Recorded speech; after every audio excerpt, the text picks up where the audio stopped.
अब निश्चय कर लिया कि इस जगत का रंग अब हमारे ऊपर नहीं चढ़ेगा। अब रंगीली छबीली ये जुगल जोरी प्रिया प्रीतम का ही रंग चढ़ेगा। हम पर कृपा हो गई। श्रीधाम वृंदावन का आश्रयवास, रसिकों का संग, प्रिया प्रीतम की उपासना। अब तो बहुत हो गया ज्ञान की वृत्ति से इस संसार में भटकते हुए, इस मोह निशा में सोते हुए बहुत समय हो गया। नाना प्रकार की भोग कल्पनाएं करके नाना प्रकार के जन्मों को नष्ट कर दिया। अब ये जो बचा हुआ मानव देह का समय है, हमें सत्संग प्राप्त हुआ है। अब हम इसे नष्ट नहीं होने देंगे। अब हम जगेंगे। तो कैसे जाना जाए कि आप जग गए? तभी जाना जाएगा कि जीव जग गया है जब समस्त भोगों से वैराग्य हो जाए। ये निश्चय बहुत जोर की वस्तु है। जिस दिन आप निश्चय कर लोगे पक्का उस दिन माया पर विजय प्राप्त कर लोगे। आपका आंतरिक निश्चय रहता है संसार सत्य है, भोगों में सुख है, रिश्ते नातों में बड़ी मृदुता है। यही भगवत प्राप्ति का निश्चय नहीं होने देती। अब प्यारी जू, आपके चरणारविंद के सिवा हम अन्य आश्रय किसी का नहीं ले सकते। और नाम जप करना, लीला गुण गायन करना, सेवा में रहना, हर कर्तव्य कर्म को भगवान को समर्पित करना, जब हम इस विधान से चलेंगे तो हमारे हृदय में प्रेमाग्नि का प्रादुर्भाव होगा जो काम क्रोध लोभ मोह मद मत्सर इनको भस्म कर देगा।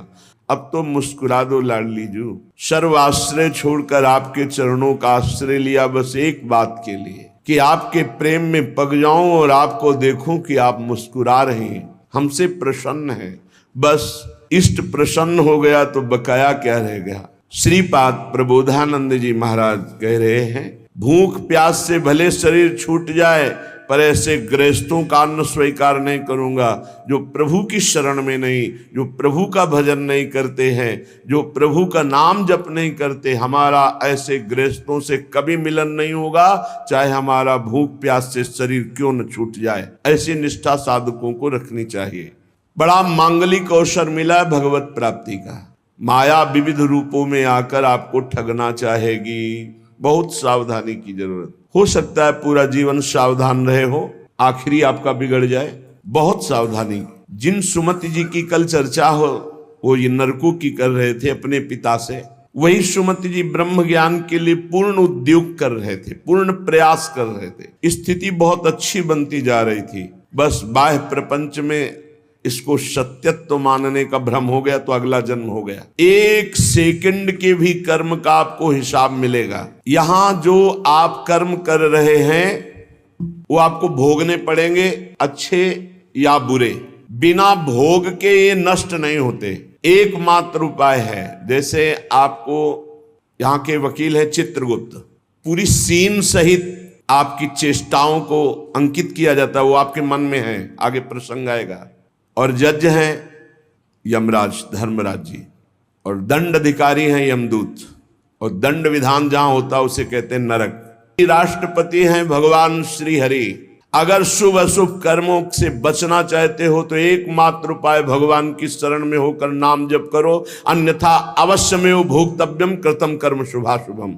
सुमति जी अपने पिताजी को बता रहे। यमदूत ने कहा, महाराज मृत्यु लोक में मनुष्य जो पुण्य और पाप करता है, ये पाप और पुण्य बिना भोगे नष्ट नहीं होते कि आपने पाप कर दिया और दान दे दिया तो वो पाप कट गया। ऐसा नहीं है। पुण्य का अलग विभाग होगा, पाप का अलग विभाग होगा। अगर काट सकते हैं तो सिर्फ भगवान काट सकते हैं। भगवान का भजन काट सकता है, दूसरा नहीं। लाखों जन्मों में जो तुमने पाप और पुण्य किया है, जो एकत्रित है, उसका नाम है संचित कर्म। संचित पाप और पुण्य। और उससे जब मनुष्य शरीर मिलता है या जो शरीर मिलता है, उससे जो हिसाब निकाल करके कुछ पुण्य और कुछ पाप, उसे प्रारब्ध भोग कहते हैं। फिर यहां कर जो नवीन कर्म किया जाता है उसे क्रियमाण कहते हैं। मनुष्यों के लिए जो उनका जमा हुआ पाप और पुण्य है वो अंकुरित होकर बढ़ता रहता है, ब्याज दर ब्याज। बहुत दुर्गति होती है, इसीलिए बहुत जन्म हम भोगें तो भी अपने संचित कर्म को नहीं भोग सकते। जैसे बीज मिट्टी और जल की आकांक्षा करता है तभी वो उत्तम वृक्ष रूप धारण करता है, ऐसे ही पाप और पुण्य उसे प्रेरित करके पुनः पाप करवाता है, प्रेरित करके पुण्य पुनः पुण्य करवाता है। अगर पाप कर्म में रहती है तो पाप पर पाप, पाप पर पाप, और ये एकत्रित होकर वृक्ष रूप होकर समय स्थान वो निश्चित करेगा। पाप तुम्हें कहां दंड देना है, समय स्थान। बुरी दशा आने के पहले बुद्धि बदली जाती है, उसकी बुद्धि बदल दी गई। आप ना आवे आप पर ताई तहां ले जाए, वो वहीं ले जाएगा, उसी स्थान पर मारा जाएगा, उसी स्थान पर जो दंड उसे मिलना मिलेगा। जैसे आपने छोटा पाप किया तो आपके चलते समय पैर में कांटा चुभेगा और दुख होगा, कांटा निकाला गया, थोड़ी दिन वहां दर्द रहा, खत्म हो गया, आपका पाप क्षय हो गया, छोटा पाप कोई। अब अगर आपसे थोड़ा बड़ा पाप बना है तो वही पैर में लोहे की कील बनकर चुभेगा, कांटे की जगह लोहे की कील, अधिक दुख होगा। और बड़ा पाप बना है तो खजूर का कांटा, बड़ा कील, ऐसे आपके पैर में चुभ। बिना पाप कर्म के कहीं भी किसी को कोई भी दुख नहीं हो सकता। सिर में दर्द होना, आजीवन पूरे जीवन सिर का रोग हो गया कि वो दर्द ही होगा 2-4 दिन में, 10 दिन में, पाप का कारण। अपथ्य भोजन, सर्दी सहन न होना, गर्मी सहन न होना, हर समय हृदय जलते रहना, पाप का लक्षण। भिन्न भिन्न पाप भिन्न भिन्न प्रकार के दुख देते हैं दीर्घ काल तक। शस्त्र और अग्नि आदि का भय ये पाप के कारण होता है। अनेक जन्मों के संचित पाप कोई इसी जन्म के केवल नहीं है, वो केवल मंडराते रहते हैं आकाश में दंड देने के लिए, समय इंतजार करते हैं। जैसे नरक में पड़े हुए जीव तुम देख रहे हो, घोर पाप का फल भोग रहे। जो नीच मनुष्य कामना और लोभ के वशीभूत होकर दूषित दृष्टि से हर स्त्री को भोग भाव से देखता है, जिसको देखता है बस काम भाव से देखता है, तो यहां बड़ी बड़ी चोंच वाले वज्र के समान जिनकी चोंच ऐसे गिद्ध बार बार हजारों वर्ष उनकी आंखों को नोचते और खाते रहते हैं, वो आंखें बार बार होती रहती हैं, बार बार निकालते। यही वहां है कि मरना नहीं है, हजारों वर्ष तक उसको इस नेत्र दर्द पीड़ा भोगनी पड़ती है। और फिर जब मृत्युलोक में जन्मता है तो नेत्र रोगी पैदा होता है। वो यहां पैदा होगा नेत्र रोगी, या नेत्र ही नहीं है या नेत्रों में दिखाई नहीं दे रहा, कई तरह के व्यवधान जिन्होंने नेत्रों का दुरुपयोग किया। अब जिन लोगों ने, जिनको तुम देख रहे हो इनकी जबान काटी जाती है, बार बार जबान नोची जाती है, ये वही लोग हैं जो शास्त्र का गलत उपदेश किए हैं, गलत अर्थ किए हैं, अपनी वासना की पूर्ति के लिए शास्त्र का गलत प्रयोग किए हैं, जो किसी को गलत सलाह दी है तो इनकी जबान बार बार छोटे छोटे हिस्से में तलवार से काटी जाती है। जो वेद की निंदा करते हैं, देवताओं की निंदा करते हैं, संतों की निंदा करते हैं, वैष्णव की निंदा करते हैं, गुरु की निंदा करते हैं, गुरु पर दोष दृष्टि करते हैं, गुरु को वक्र दृष्टि से देखते हैं, क्रोध दृष्टि से, उन सब को यहां भयंकर वज्र तुल्य वाले जिनकी चोंच है, ऐसे पक्षी गिरा गिरा करके उनके अंगों को नोचते हैं, जबान, आंख और उनके शरीर के अंगों को। जो नराधम बिना दोष के दो मित्रों में फूट डाल देते हैं, एक दूसरे की चुगली करके पिता पुत्र स्वजन में भेद पैदा कर देते हैं। जो पुरोहित जजमान से नियत संख्या ले ली धन और अनुष्ठान पूरा नहीं किया, या जो अपनी माता और पिता का अपमान किया, जो अपनी शरणागत अपने अर्धांग विराजमान पाणी ग्रहण की हुई पत्नी का विविध प्रकार से अपमान और शोषण किया, वो यहां आरे से चीरे जाते हैं हजारों वर्ष तक।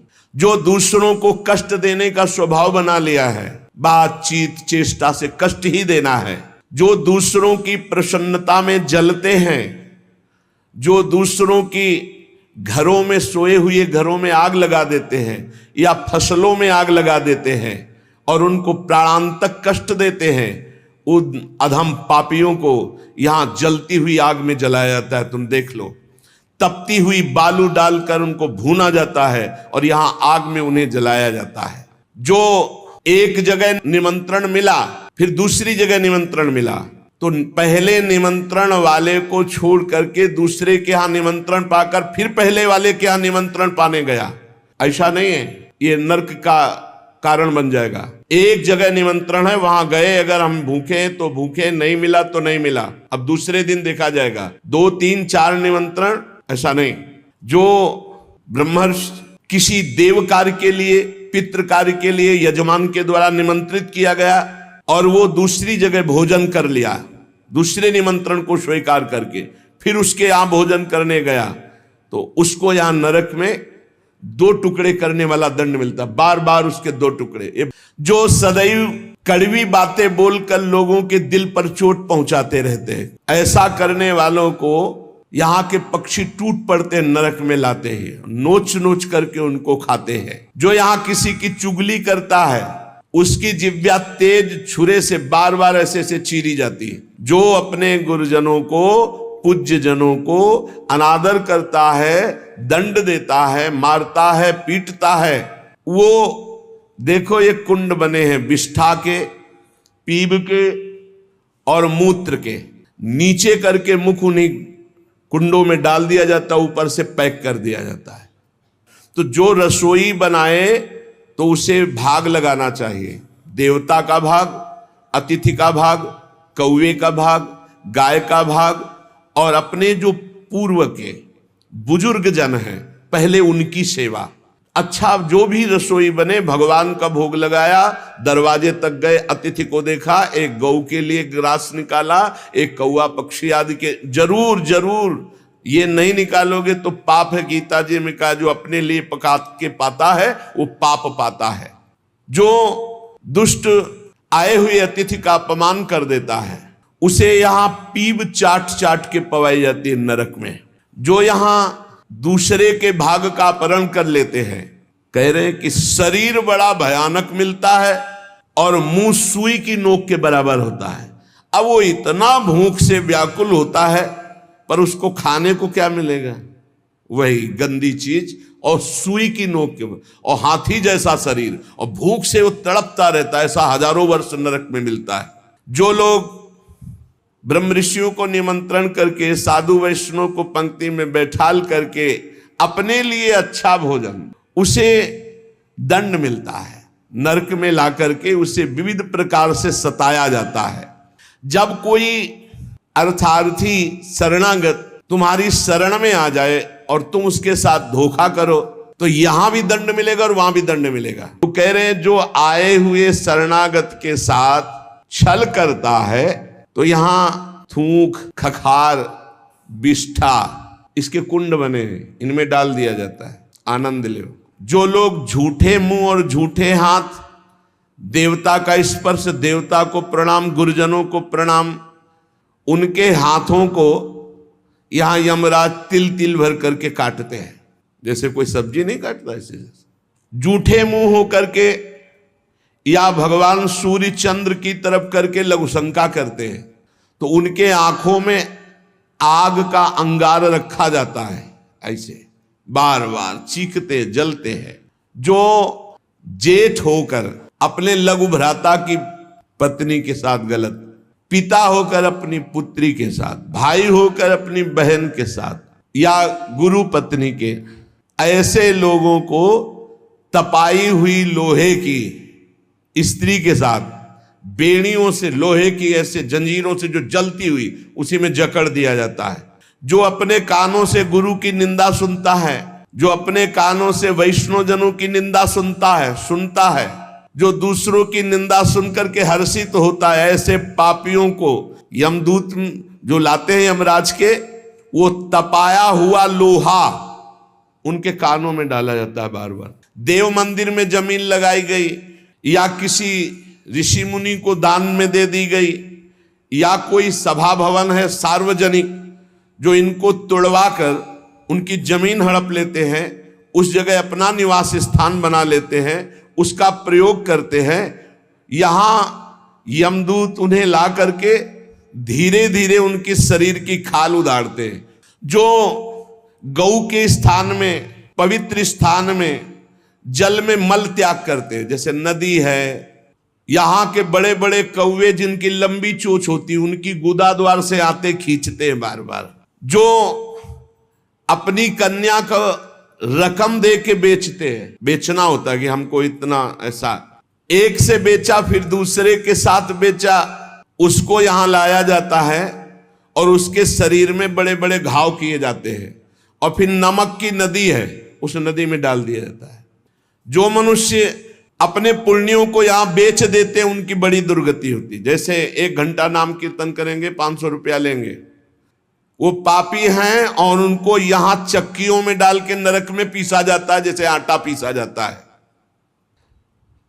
जो यहां किसी की धरोहर मिली, ए भैया हमारे इतने रुपए रख लो, ये सामग्री रख लो, हम समय से ले लेंगे, हमारी अव्यवस्था है, और फिर वो मुकर गया कि कौन धरोहर कब दिया, कैसे दिया, तो उन्हें यहां जलती हुई लोहे की जंजीरों से बांध दिया जाता है और ऐसे कुंड में फेंका जाता है जहां बड़े कीड़े भयामने विषैले, और वो उनको हजार हजार वर्ष तक नोच रहे, उसी में बंधे चीख रहे। कौन? जो दूसरों की दी हुई धरोहर को ना देकर मुकर जाते, कब तुमने दिया।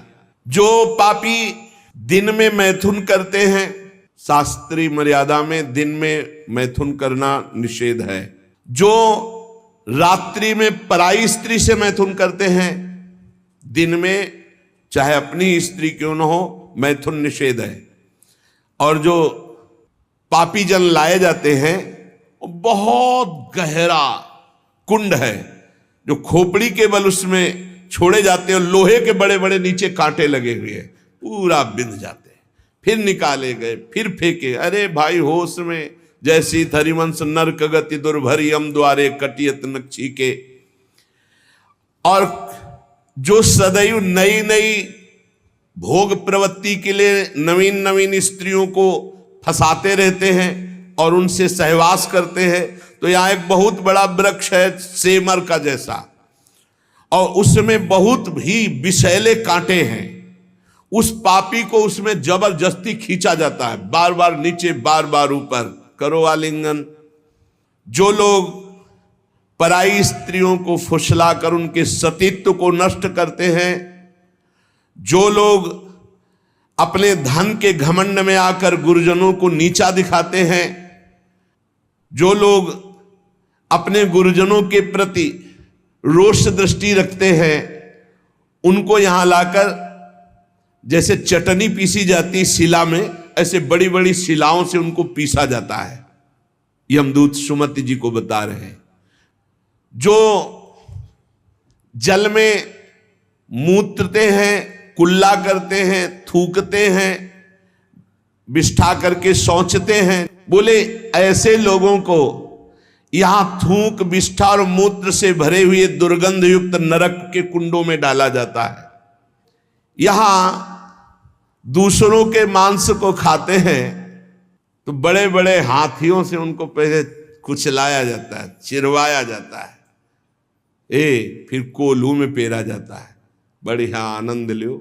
जो ये बहुत बड़ा अपराध है, उपकार करने वाले का अपकार कर देता है। गुरुदेव ने मंत्र दिया, उपासना दी, तुम्हारा उपकार किया। खोटी बुद्धि वाला जो कृतज्ञ नहीं रहता, उसको यहां तप्त कुंभ नामक नरक में गिराया जाता है। ये बहुत दुख देने वाला है, ताप ही ताप। और इसमें 80 पत्रवन नरक में जैसे तलवार है, ऐसे किनारे किनारे तलवारें हैं। जिधर ये होता उधर तलवार घुसती, बार बार इसको पीड़ा होती है। फिर उसे अगले कालसूत्र नामक नरक में डाला जाता है। विश्वासघाती, गुरुद्रोही, मित्रद्रोही, इनका उद्धार बहुत मुश्किल होता है। ये यहां नरक में भोग करके भी जब जन्म लेते हैं तो कोढ़ी, दुष्ट स्वभाव वाले, सर्प आदि ऐसी योनियों को प्राप्त होते हैं। यहां जो किसी का सोना चुरा लेते हैं, यहां जो शराब पीते हैं, उन महापापियों को यहां लाया जाता है, और जो शराब पीते हुए गला हुआ लोहा उनको पिलाया जाता है। जहां पर राधा राधा राधा तो आपके मन में जलन होती है और सीने शुरू हो जाती निकलना, गंदी गंदी बातें, गंदी कल्पनाएं, गंदा चिंतन, ये सब तुम्हारी बही से डिलीट हो रहा है, यही डिलीट हो रहा है। जितनी बातें निकल रही वो सब भोगनी नहीं पड़ेंगी, खत्म होती चली जा रही, बस पकड़ना मत, राधा राधा राधा राधा। बोले कई महीने हो गए वही चल रहा है, तो वही भरा है, चित्रगुप्त ने वही भरा है, अब वो सब खाली हो रहा है। ए बहुत बढ़िया, उसर खाली कर डालो पूरा। निर्मल मन जन सो मोहि पावा, मोहि कपट छल छिद्र न भावा। ये चित्रगुप्त जी की बही क्या है?